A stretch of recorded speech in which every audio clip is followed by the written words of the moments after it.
I experienced a personal value in mobility very, very early on, actually in form of a bike, because growing up at Lake Constance in a really tiny village, basically mobility in form of a bike meant way more to me than just going from A to B. It actually meant I was able to ride my bike half an hour to high school. It meant after school I was able to visit my friends who lived really all over the region.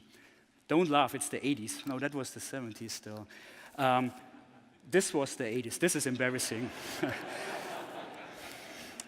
So, yeah, I miss my hair, by the way. So, as a teenager, I was then really able to, on the weekends, ride my bike to the library or to the train station. Remember, there was a time before the web. So, in order to read about my favorite bands, I had to physically drive there, buying my favorite magazine, until finally, with a driver's license and a borrowed car, I was actually able to drive to Zurich to see my favorite bands play live, and Zurich was the next big city to me. So mobility actually meant to me access to a world full of opportunities. And I think often we underestimate the role of technology, because technology is not only getting us physically from A to B, like only making it faster, or basically making it convenient, or even more accessible. Sometimes even actually possible. So I think technology is actually able to create a real personal value out of this for us. And today I thought I'll share some food for thought around 3 areas in mobility that I think which will tremendously benefit from technology. Starting with the obvious one, which is of course our physical travels. So as you heard from Pascal, exponential technologies are really now coming into the car context. Meaning, basically, we're building now computers that we can drive. As you heard today, stuff that uploads. I'm also driving one of those fancy cars that basically just receive software updates and they do something new they haven't done before.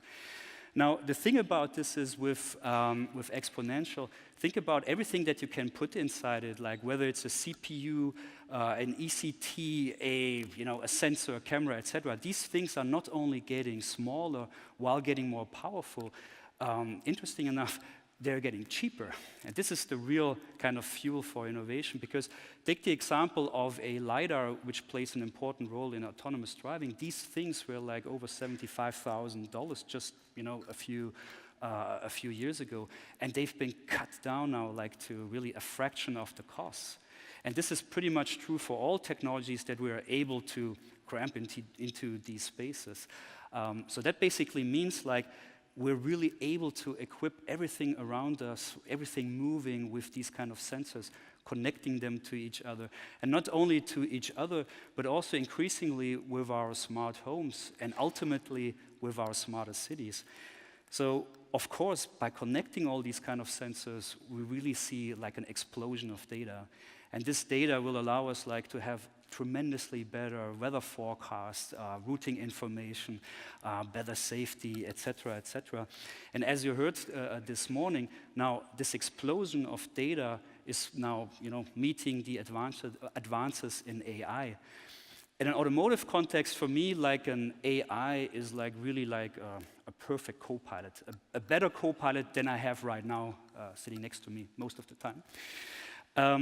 And I also really like the notion of AI being a co-pilot, because as a co-pilot, it could help us like with better routing, with safety warnings, like even entertain us, sometimes even coach us something while we're doing driving. And I like the metaphor of AI being a co-pilot until we finally reach the stage where we are like, let it drive. And of course, I have no doubt that we will have like full level 5 autonomy. And also, I don't have doubts that we are going to be trusting it, because as you know, if you flew in today with a plane, you've been probably flown by an autopilot like pretty much like 90% of the time, and we're trusting these things. However, I have to say, I'm not convinced that the transition period will be that fast as we hope for, simply because the infrastructure will not be there yet. And don't underestimate the human irrational behavior. So I'm not concerned about the AI, I'm more concerned about the human intervention. And one thing that I really love about this video is because imagine that if a human driver does a mistake, like he or she can learn from it, but it will only be over time that you get a better driver, and it's an individual experience. If a computer does a mistake, like I don't know if you know this one, this is a trap for autonomous vehicle. So apparently, if you drew that kind of cycle, it's like a honey trap, and because of the dotted line, the car doesn't know what to do, so it's trapped. The point is here, the machine does a mistake, but it can analyze it, it can learn from it, and it can upload it, and now all of a sudden, all the connected machines will learn from that one single instance. And this is a major difference. So the AI driving will continuously improve itself and will continuously learn from all the connected stuff. And the AI is like a consciousness-free driver, as Kevin Kelly expressed it. It doesn't have a consciousness, which means it's not distracted by status updates or thinking about, damn, I left something at home, or even simply daydreaming. It's a consciousness-free driving, which will lead, of course, to some challenges. For instance, if we don't see a driver, how shall we know what the car is thinking? How shall we know what the machine is going to do next? So there will be challenges in interaction patterns between us as humans and the machines. Like, will a car refuse me to drive if I'm too drunk? I don't know. And also the whole ethical question around autonomous driving, which we heard today, and I don't want to go into details.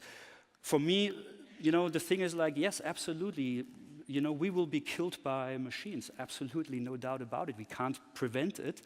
However, it's a trade-off, right? Because right now we already see all these deaths, and it's deaths by irrational behaviors. And when I was 12 years old, I was really run over by a car by an unattentive speeding driver and spent weeks in hospital. So I'm really biased on that one. Yes, please give me the machine. So again, talking about these things, I'm really interested in the stuff behind it. What kind of, access this provides to us. And in autonomous, for me, a very obvious one is, of course, providing mobility to, for instance, elderly or handicapped. When Pascal was joking about my mom, I mean, literally, my mom is 85, and you don't want her driving.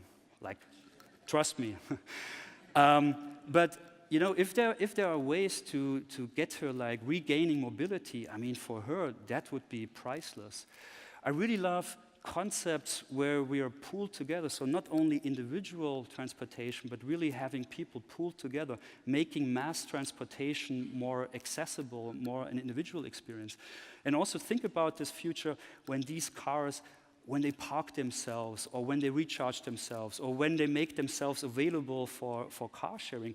Of course, this will dramatically reduce what we're seeing today. By the way, if you don't know this, all the red stuff going into the city and the other stuff going out, I mean, this is just horrible.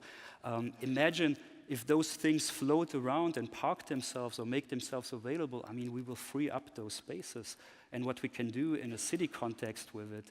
And exponential technologies, I mean, they're coming to all aspects. So, even with something like drilling, if we can drill faster and if we can drill cheaper, we can really, really replace stuff underneath the stuff that we see. I mean, we can potentially build infinitely down deeper into the ground and really get a lot of stuff happening beneath our feet.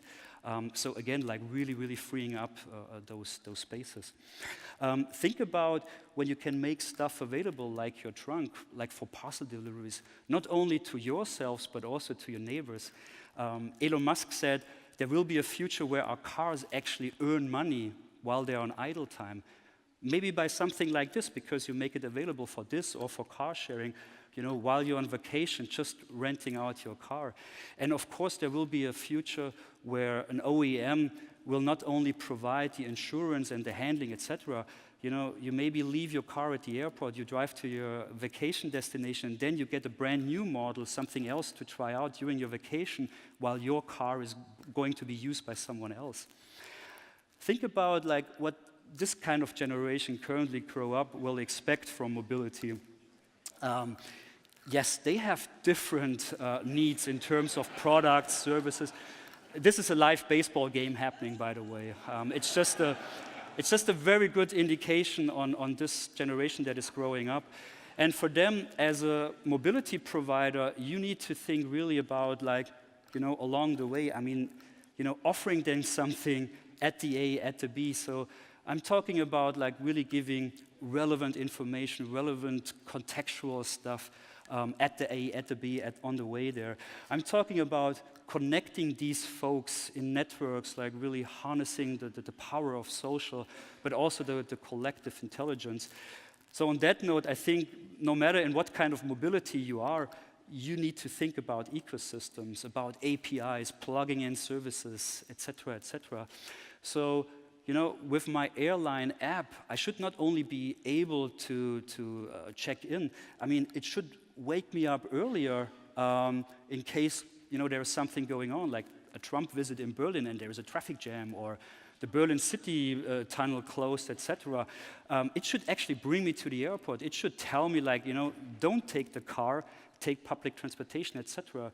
So it's way more, like, it shouldn't limit, like, I'm a customer once I step into the airplane or out. I'm not only a customer while riding a train. As an OEM, it shouldn't limit the interaction with a customer only while driving, only while the few moments where we actually are inside a car.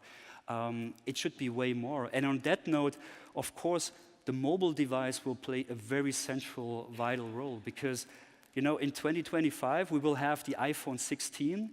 I have no idea what it's going to look like. It will be great. It will be amazing. I have no idea how it looks like. But what I will know is it will continue to be our most personal, intimate, relevant device that we will carry with us.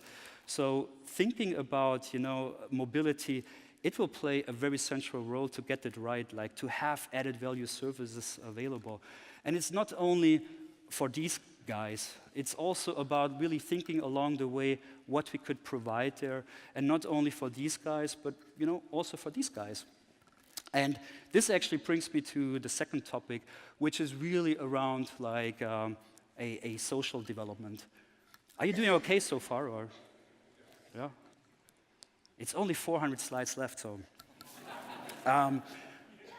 So social, what I mean with that is, and there is an amazing example, and I don't know who of you know it, but if we think about Medellin in Colombo, most of us will think it's the most dangerous city on the planet due to this guy. And it was right. It was the most dangerous city in the world. So between 1990 and 93, more than 6,000 people were killed each year, murdered, and not only in the slums. It was really like you didn't want to go there. Now Medellin is like in a valley, so within the valley you have the city center with all the jobs, with all the education, etc. And the population, the poorer population, growing up on the hillsides, as you can see there. So what happened is, if you lived in, or if you're living on the hillside, it basically means you're really isolated. No streets going there. Like to get a job, and if you have to move across the valley, it takes you 2 hours. So amazing crime rate, etc. Not a place that you want to live. And as I said, in pure isolation. And then something extraordinary happened. Like Medellin invested heavily into public transportation, subways, buses, etc. And most importantly, the cable car. So the metro cable is now connecting city center with really up the hills, and it really goes up really, really steep. So all of a sudden, people that were completely isolated, where it took them 2 hours or 2.5 hours to get to a job, they could reach a job within half an hour. So something extraordinary happened. So within 5 years, it was built around the stops of the cable car. The murder rates were decreased by 2/3 within 5 years. Jobs were created, and people really, really became more accessible. And where the cable car couldn't go, they built these escalators. So this is the now famous Comuna 13, and you have these escalators going up. What used to take you like 40 minutes going down the hike is now like a 5-minute, very comfortable glide down.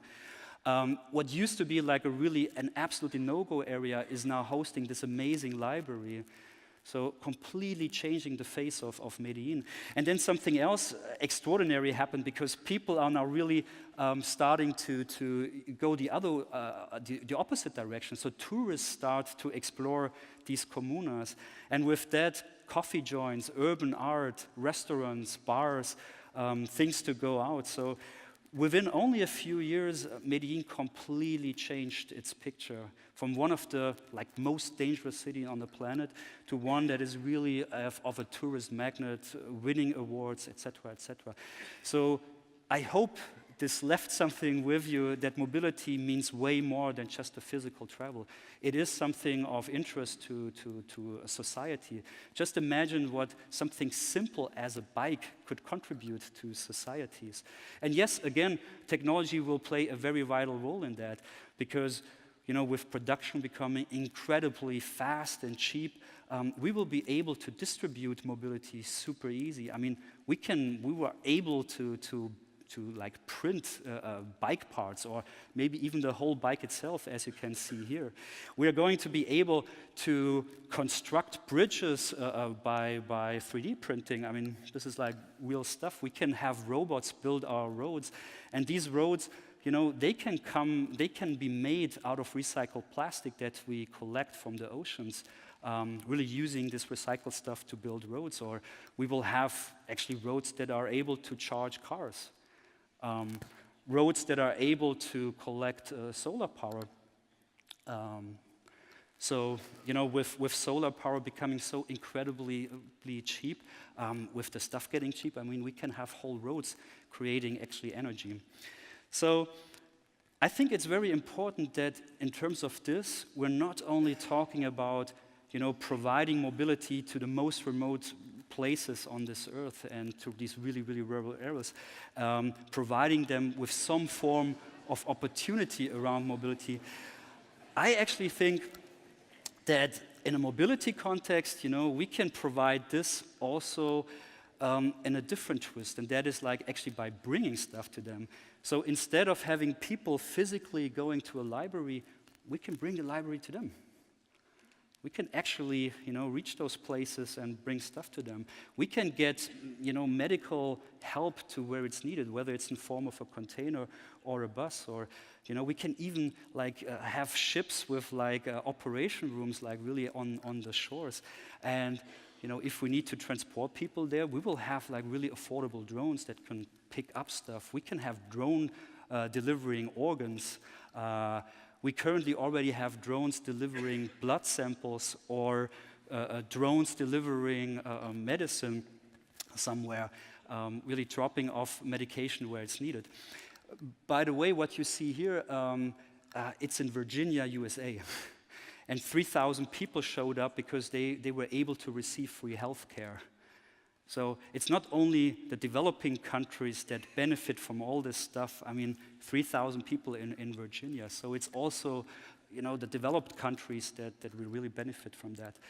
But now connecting the next billion to these kind of things and to providing access to a connected society to really the most far out places that you can imagine. Well, I think with this, providing, internet access together with providing really affordable ways to be connected and to access it, it will lead to a third form of mobility, which is around virtual. So what I mean with that is basically instead of physically getting the libraries there, we're also increasingly more able to, offer online education. This is also something we should think about in this context, because with that you have access to something on a virtual way, access to the most amazing universities and their information, access to jobs, really being able to do a job wherever you are. We can teach people to become entrepreneurs, getting accelerator programs to them, help them to start their own company, help them to produce something, sell it online, etc. So I know this is a different form of mobility than than you probably would expect from such a talk. But again, I think it's really important to think about these steps, because here technology helps us to provide whatever I was referring to around a mobility context, also in a virtual sense. And I think this is something important that we have to bear in mind, because only the physical mobilization will not be enough. Just think about what you already heard about the growth in population, about traffic congestions, etc. So I think around this, again, it's not only about developing countries to help them like fight isolation. I'm also talking about some of these folks that are probably felt a little bit isolated. So it's also within our context to think about how can we make the world a more connected place, and these guys like not feel isolated what's happening in the big cities. So to come to within this virtual context, what I mean is like also think about with the advantage of virtual reality. I mean, we can visit these places, we can feel less disconnected from what's there. I mean, the amazing thing about VR is that it really puts us right in the middle. And that hopefully also creates a reality where people understand that, going to Antarctica or to Greenland, etc., that climate change is real. It's not a made-up fiction or something that people just fantasize about. I mean, you can literally go there and see it with your own eyes. Hopefully, a VR context will help that we create more empathy around what's happening with refugees from war by literally being there without the physical travel, but being inside and immersed in the experience.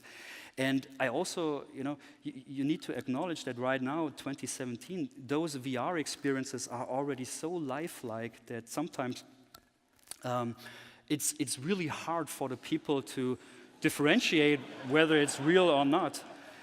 And, this is now, so it is a lifelike experience. And now with a little bit of fantasy, as you can imagine, every year we're getting closer to a reality where we are able to hit the human resolution of the eye, so making it for the brain almost impossible to differentiate what is real and what is actually virtual. In a mobility context, it again means that, for instance, we will have like new forms of like working from remote places, working from home. It means that if there's a problem or something, it means increasingly we are able to help people fix stuff without a mechanic flying there. Or take like meetings in a business or in a social context. If these things are getting really, really real, if, for instance, there is bots learning from us by learning from how we behave, how we communicate, one day I will be able to send my bot to a meeting and he will be a better meeting guy than I am. He will represent me. And, with the advances around AI, already now sometimes you have like AI, reading, for instance, legal documents better than any human lawyer can do. Or think about a doctor that is able to have an AI behind him, a team of big data, AI, etc. behind him that helps him to understand MRI data. And now you give him something like a hologram, and now you can have the human doctor travel as a hologram, treating patients without going there physically. So it's again something like where we are providing these advances around mobility in a virtual field. And it doesn't stop there, and I don't want to go too deep into that, but I'm also quite thrilled about this whole brain-computer interface. So hopefully this was some food for thought around mobility with a little bit of twist, because it's just the tip of the iceberg, and I could have spoke half an hour about autonomous, but I wanted to actually leave you with this food for thought that mobility means way more than just physically going from A to B. It means access to infinite resources. It really means basically that we're able to not only have it here, but where we want to go. And to really wrap things up, throughout history, mobility was super important to us humans, to humankind. Without mobility, we would still hit on stones or something. Mobility provided to us a lot of access, and throughout humankind and human history, as you know, technology basically helped us to really leapfrog. So with every single invention around like mobility through technology, it helped us leapfrog. And there was this really now, really watch it, the new TED Talk from Elon Musk like last week, and he says something really, really nice about technology. It's not something that automatically improves. It's something that only improves if people are still, really passionate about it, waking up and working on it.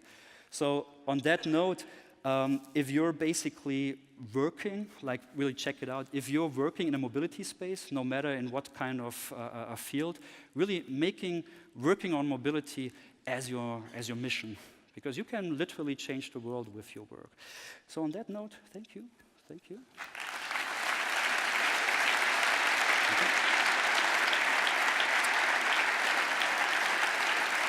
Thank you.